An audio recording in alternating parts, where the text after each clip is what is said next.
I hope you've had a wonderful day today. Welcome to BVJ's Bedtime Stories. My name is Big Voice Jay, and this is the show where we get you ready for a great night's sleep with some old familiar stories that you haven't heard in a good long while. Links to all the stories are available at the website, bedtimewithbvj.com. Tonight's story, A School Story by M.R. James. Two men in a smoking room were talking of their private school days. At our school, said A, we had a ghost footmark on the staircase. What was it like? Oh, very unconvincing. Just the shape of a shoe with a square toe, if I remember right. The staircase was a stone one. I never heard any story about the thing. That seems odd, when you come to think of it. Why wouldn't somebody invent one, I wonder? You never can tell with little boys. They have a mythology of their own. There's a subject for you, by the way. The folklore of private schools. Yes, the crop is rather scanty, though, I imagine. If you were to investigate the cycle of ghost stories, for instance, which the boys at private schools tell each other, they would all turn out to be highly compressed versions of stories out of books. Nowadays, the Strand and Pearsons and so on would be extensively drawn upon. No doubt, they weren't born or thought of in my time. See, I wonder if I can remember the staple ones that I was told. First, there was the house with a room in which a series of people insisted on passing a night, and each of them in the morning was found kneeling in a corner and had just time to say, "I've seen it," and died. Wasn't that the house in Berkeley Square? I say it was. Then there was the man who heard a noise in the passage at night, opened his door, and saw someone crawling towards him on all fours with his eye hanging out on his cheek.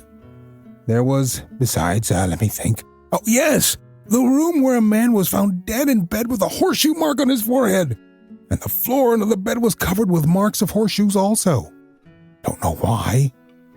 Also, there was a lady who, unlocking her bedroom door in a strange house, heard a thin voice among the bed curtains say, "Now we're shut in for the night." None of these had any explanation or sequel. I wonder if they go on still, those stories. Oh, likely enough, with additions from the magazines, as I said. You never heard, did you, of a real ghost at a private school?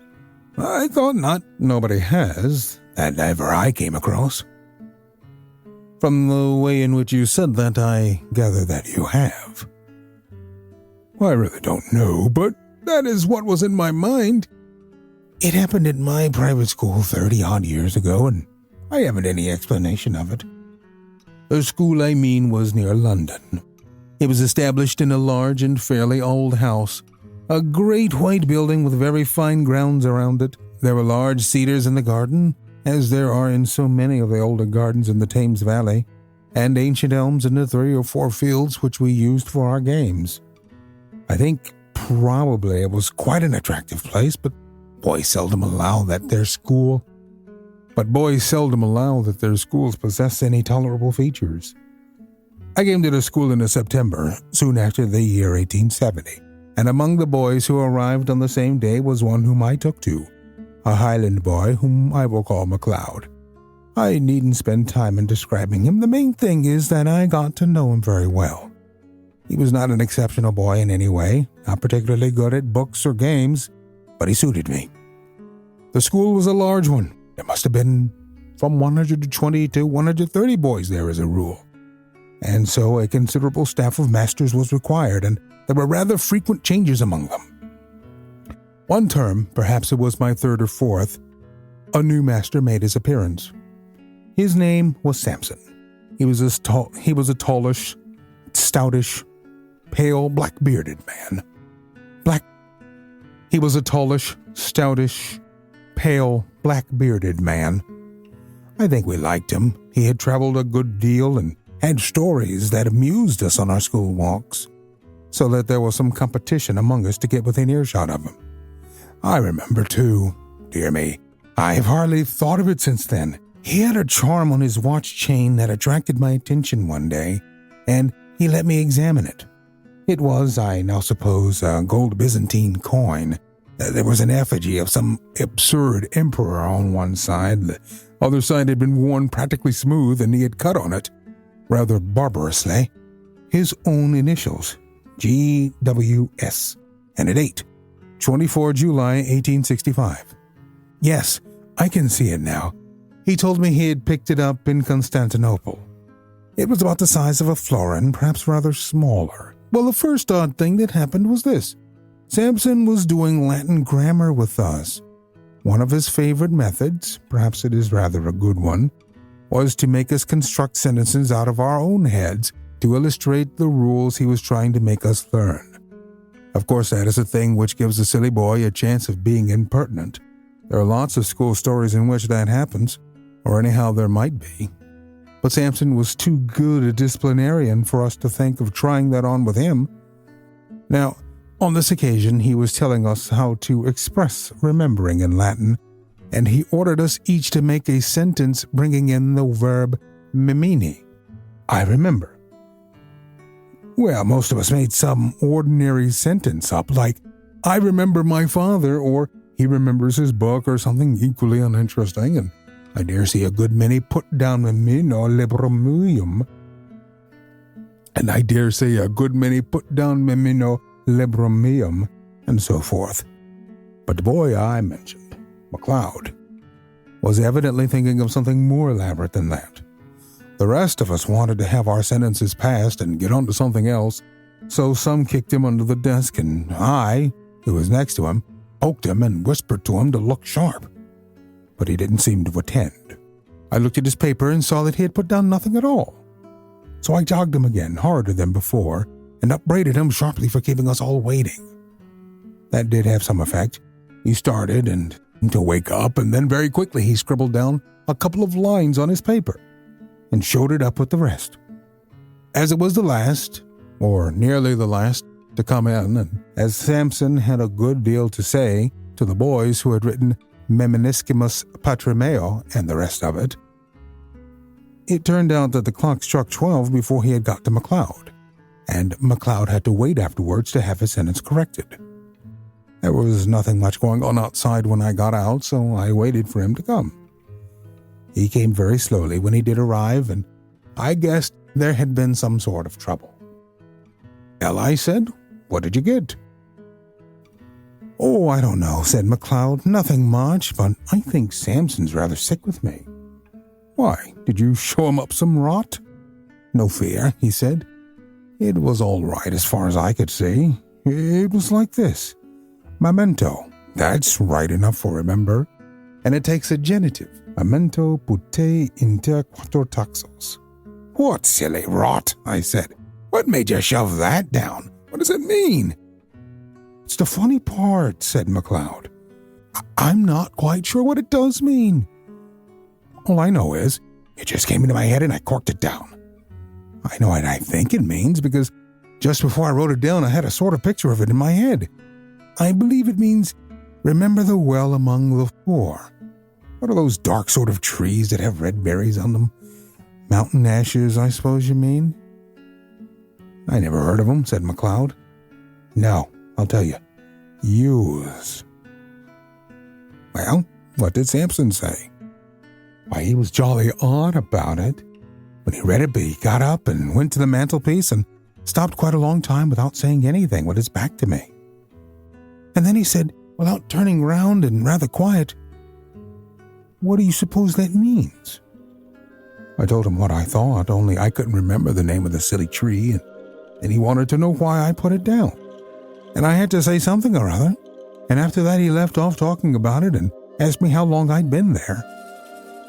And asked me how long I'd been here and where my people lived and things like that. And then I came away, but he wasn't looking a bit well. I don't remember any more that was said by either of us about this. Next day, McLeod took to his bed with a chill or something of the kind, and it was a week or more before he was in school again. And as much as a month went by without anything happening that was noticeable. Whether or not Mr. Sampson was really startled, as McLeod had thought, he didn't show it. I'm pretty sure, of course, now that there was something very curious in his past history, But I'm not going to pretend that we boys were sharp enough to guess any such thing. There was one other incident of the same kind as the last which I told you. Several times since that day, we had to make up examples in school to illustrate different rules, but there had never been any row except when we did them wrong. At last there came a day when we were going through these dismal things which people call conditional sentences, and we were told to make a conditional sentence expressing a future consequence. We did it, right or wrong, and showed up our bits of paper, and Samson began looking through them. All at once he got up, made some sort of noise in his throat, and rushed out by a door that was just by his desk. We sat there for a minute or two. I suppose it was incorrect. But we went up, I and one or two others, to look at the papers on his desk. Of course, I thought someone must have put down some nonsense or other, and Samson had gone off to report him. All the same, I noticed that he hadn't taken any of the papers with him when he ran out. Well, the top paper on his desk was written in red ink, which no one used, and it wasn't in anyone's hand who was in the class. They all looked at it, McLeod and all, and took their dying oaths that it wasn't theirs. Then I thought of counting the bits of paper, and of this I made quite certain that there were 17 bits of paper on the desks, and 16 boys in the form. Well, I bagged the extra paper and kept it, and I believe I have it now. And now you will want to know what was written on it. It was simple enough and harmless enough, I should have said. Si tu non veneris ad me, ego veniam ad te, which means, I suppose, if you don't come to me, I'll come to you. Could you show me the paper? Interrupted the listener. Yes, I could, but there's another odd thing about it. That same afternoon I took it out of my locker. I know for certain it was the same bit, for I made a finger mark on it, and no single trace of writing of any kind was there on it. I kept it, as I said, and since that time I have tried various experiments to see whether sympathetic ink had been used, but absolutely without result. So much for that. After about half an hour, Samson looked in again, and he said he felt unwell. Said he had felt very unwell, and told us we might go. He came rather gingerly to his desk and gave just one look at the uppermost paper, and I suppose he thought he must have been dreaming. Anyhow, he asked no questions. That day was a half-holiday, and next day Samson was in school again, much as usual. That night, the third and last incident in my story happened. We, McLeod and I, slept in a dormitory at right angles to the main building. Samson slept in the main building on the first floor. There was a very bright full moon.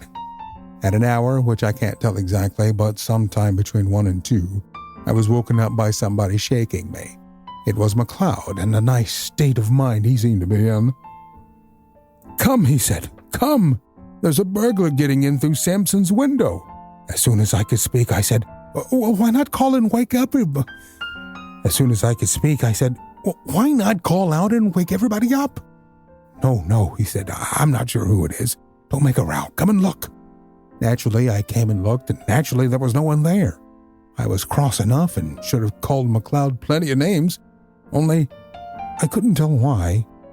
It seemed to me that there was something wrong, something that made me very glad I wasn't alone to face it.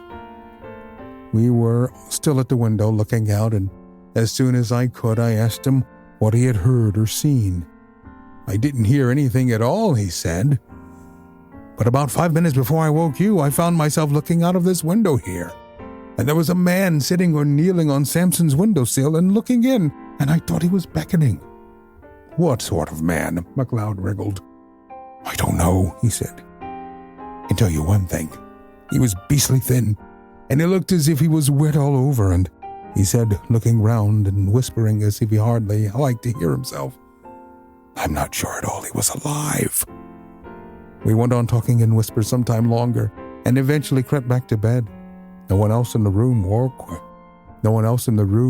or stirred the whole time. But I believe we did sleep a bit afterwards, but we were very cheap next day. And next day Mr. Samson was gone, not to be found. and I believe no trace of him has ever come to light. In thinking it over, one of the oddest things about it all has seemed to me that the fact that neither McLeod nor I ever mentioned what we had seen to any third person whatsoever. Of course, no questions were asked on the subject, and if they had been, I am inclined to believe that we could not have made any answer. We seemed unable to speak about it. That is my story, said the narrator. The only approach to a ghost story connected with a school that I know, but still, I think an approach to such a thing. What do you think happened? Do you think it was one of those weird burglars running around? Of course, it was in Great Britain, so you never know what kind of perverts were hanging around schools at the time. What I think it was, just a cautionary tale of some crazy hanging around, and nobody wants that. Which is why you need a good security system, like Simply Safe. They'll send you everything you need to secure your property and keep all the lurkers from lurking about in a lurking sort of way. Enter BVJ in the promo code and it will do absolutely nothing, for this is not a sponsored read. However, you should be able to play BVJ's bedtime stories on your smart speaker. Just say, hey, play BVJ's bedtime stories, and it should kick right off. Remember, you can send me great stories to read. We're always on the lookout. Email me, bigvoicej@gmail.com. Don't forget to like and give us a good review on iTunes. iTunes likes reviews. Such is the way. Thank you so much for listening. Good night. Diamond Club hopes you have enjoyed this program.